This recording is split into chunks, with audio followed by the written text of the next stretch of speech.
বাবা নান্নার চরণের সেবা।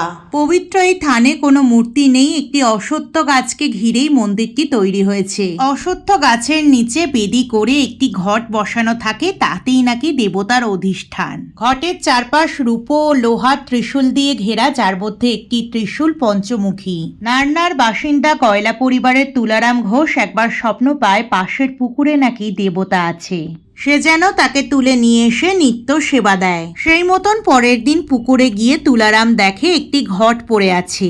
সেই মুহূর্তে তিনি ওই ঘরটিকে তুলে নিয়ে আসলেও পরে অভাবের তাড়নায় নিত্য পুজো দিতে পারবে না বলে ঘরটিকে আবার বিসর্জন দিয়ে আসেন।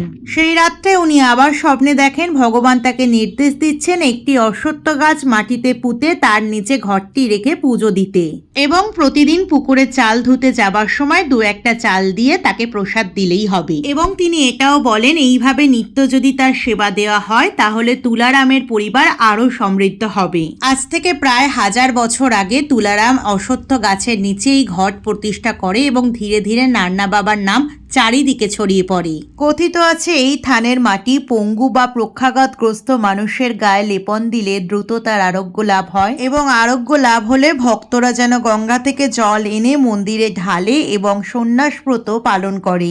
লোকমুখে শোনা বাবা নান্নার কাছে করা মানত নাকি নিশ্চিত রূপে পূর্ণ হয়। তাই লাখো লাখো মানুষ দূর দূরান্ত থেকে এই চৈত্র মাসে চড়ক গাজনের সময় নান্নায় ভিড় জমায়। প্রতি বছর 2রা বৈশাখ বাবার ওই ঘটের উপরে সোনামুখী দুটি শীষযুক্ত একটি ডাব নতুন করে প্রতিস্থাপন করা হয়। পবিত্র এই মন্দিরে সারা চৈত্র মাস জুড়ে নানা পার্বণ অনুষ্ঠিত হয়।